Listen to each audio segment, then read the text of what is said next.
Listeners and viewers, we move to the Gospel for the 33rd Sunday in Ordinary Time. Let me see where I am. Okay. And the Gospel for that Sunday is Mark 13, 24 to 32. Jesus said to his disciples, "In those days, after the time of distress, the sun will be darkened, the moon will lose its brightness, the stars will come falling from heaven, and the powers in the heavens will be shaken. And then they will see the Son of Man coming in the clouds with great power and glory. Then too, he will send the angels to gather his chosen from the four winds, from the ends of the world to the ends of heaven. Take the fig tree as a parable. As soon as its twigs grow supple and its leaves come out, you know that summer is near. So with you, when you see these things happening, know that he is near at the very gates. I tell you solemnly, before this generation has passed away, all these things will have taken place. Heaven and earth will pass away, but my words will not pass away. But as for that day or hour, nobody knows it, neither the angels of heaven nor the Son, no one but the Father." The Gospel of the Lord. Praise to you, Lord Jesus Christ.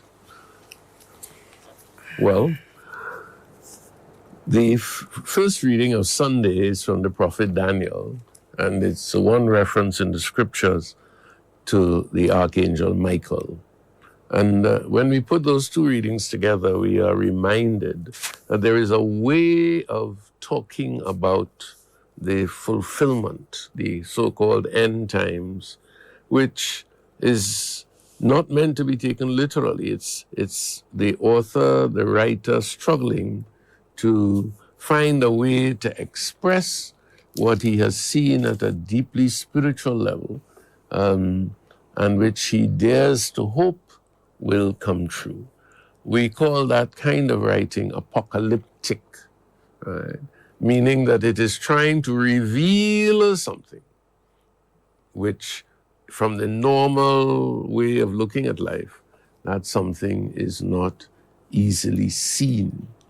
And what we need to bear in mind is that Mark's gospel was being written after the destruction of the temple in the year 70, right? So that he takes certain things from that, and all the synoptic gospels, Matthew, Mark, and Luke, they are struggling to identify a reality, and the main thing about that reality is not what we do. It is that God himself will come into this space that we call earth and redeem it by his very presence. His very presence. And that presence is symbolized by the overcoming of darkness. The stars will come falling from heaven, and the powers in the heaven will be shaken. All of these are things that are supposed to make you frightened and cowering, and they were cowering, the early Christians, before all kinds of challenges. And what Mark is putting on the lips of Jesus is that the Son of Man will come in the clouds with great power and glory. He's using an imagery which was common in the days, but common as referring to the Roman emperor in some instances and to other gods. But we have to be able to take it and see it for the deeper meaning that it has. Ultimately, no matter what is going on around you, no matter if the temple is destroyed and all that sort of thing, the Son of Man, the image of Jesus or God himself, that ultimately it is that will save you. And God sends his angels, his messengers, to gather his chosen from the four winds, from the ends of the world to the ends of heaven. That image you have to keep in your mind. From the ends of the world to the ends of heaven, which means that everything is being taken up into God, And we have that same message coming out in the Lord's Prayer. Thy kingdom come on earth as it is in heaven. But then he moves on to raise another question, which is important for all of us. He gives us the image of a fig tree. Right? There's a word they use in agriculture and so on. It's a tree that bears its fruit in a regular cycle, you know. And he says that regular cycle is what you know. So with you, when you see these things happen, know that he is near at the very gates. Now, that is a very, very interesting thing to bear in mind, because I think we don't often make the connection. That is happening every year. That is happening every year, except perhaps when a hurricane blows all the fig trees away. But it's happening every year. In other words, there's a regular cycle of life in which God comes, you know. And therefore, what is important for us as Christians is not to be going looking for the day, you know, what year is he going to come in? He come in next year. You know, some people are saying that with what has happened in the United States and so on, there's a sure sign that God coming just now. We Catholics are not on that scene, so to speak, you know. The point of the reading, I tell you solemnly that before this generation has passed away, all these things will have taken place. Heaven and earth will pass away, but my words will not pass away.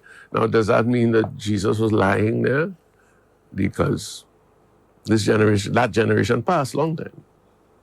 You know? No, you have to remember it's a fig tree that is the symbol.